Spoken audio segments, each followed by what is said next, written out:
My name's Jill Fraser, and for those of you who know me and have been following me on YouTube, you know I'm a keen dollhouse miniaturist. Now, I've also in real life done a lot of life-size houses, and the villa that I'm in at the moment is one of those projects. So just show you a little shot of the front of that villa. It's been added to quite significantly.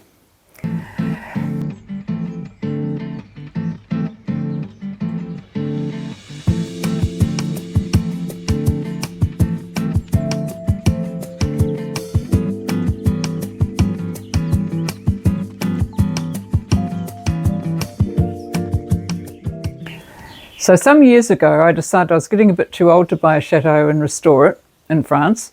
So I thought I would make myself a Tosca one.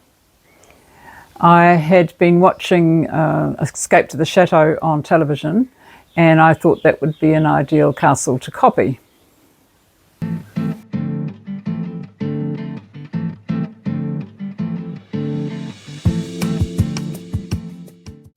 So my husband Roger was horrified. He said, "Don't you realise how big this is going to be?" as he was watching me draft up plans on the kitchen table. This is the first footage of a new project that Jill is working on. It's the culmination of hours of TV time. It's modelled on a French chateau, the TV series Escape to the Chateau. And in terms of size, as you can see, the footprint is enormous. But this made me all the more determined to do it at some point.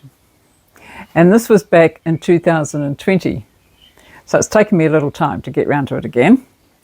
However, I have based this on the Chateau de la Motte, and this was built in about the 11th century, I think, originally, and the chateau itself, the new one, was built in about 1874. And I'll be placing my chateau in a time frame of 1890, mainly for the style, because I like the style of the time, slightly Victorian and in a French way. So that is how it's going to be.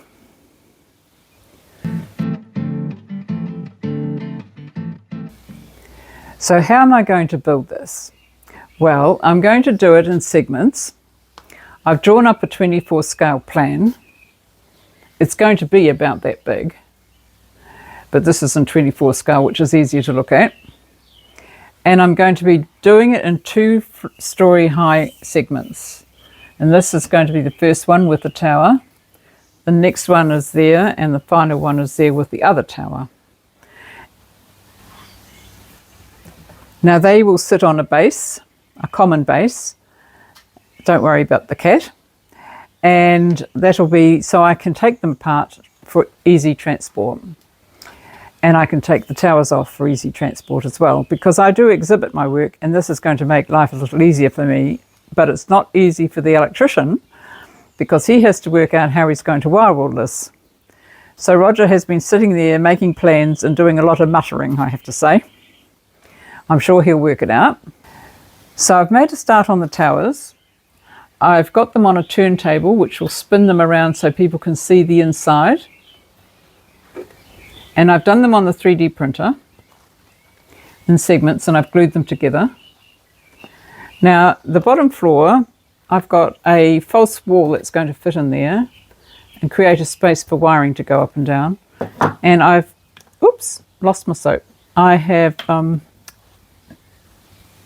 printed up a washstand, made one out of wood, and printed a tub with a granite patterned filament to go in it.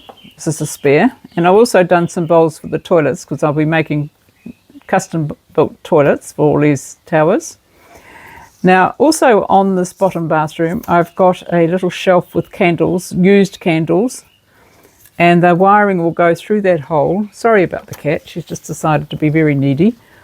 And it will go up through the floor into the area where I'm going to be hiding a battery. And that battery will light up lights in here, and also the one down here. So in the coming week, I'll be working on the floor, this floor, which is the washroom for the dining room and for the family and also for guests. So it'll be a bit more upmarket.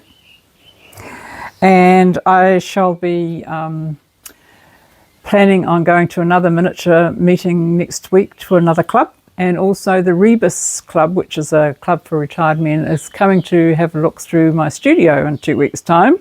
And I'll just show you what my studio looks like right now. It needs a lot of tidying up.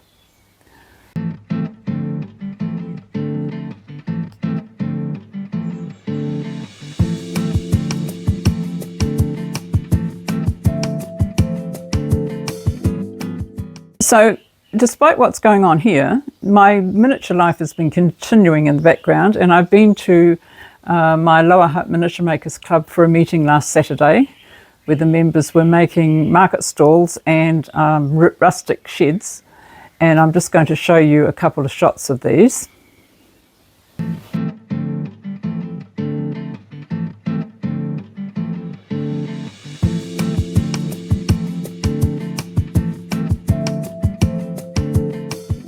So you'll be able to see more details of these in my October issue of the Miniature Time Traveller magazine.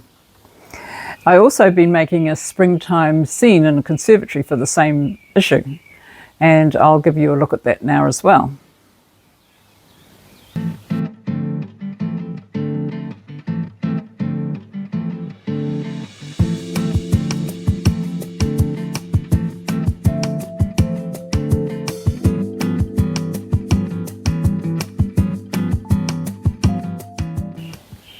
So there's a lot for me to do, I can see that. And also coming up, there's a few things. Now, if you want good value, if you want a bargain, you should become a channel member, because you do get a digital copy of my bi-monthly magazine for a small amount of money, and you also get any worksheets that I'm putting out as part of the package. And just press the button below. And also I have a Facebook page called Knitwiths. If you Google that, or you go on Facebook and look for that. And a lot of people post some of their work on there, which is really mind-boggling. So you should have a look at that. And Roger will put a link down below for that as well. So now I think I've done everything, and I shall be now getting back to my happy place. I'll say goodbye.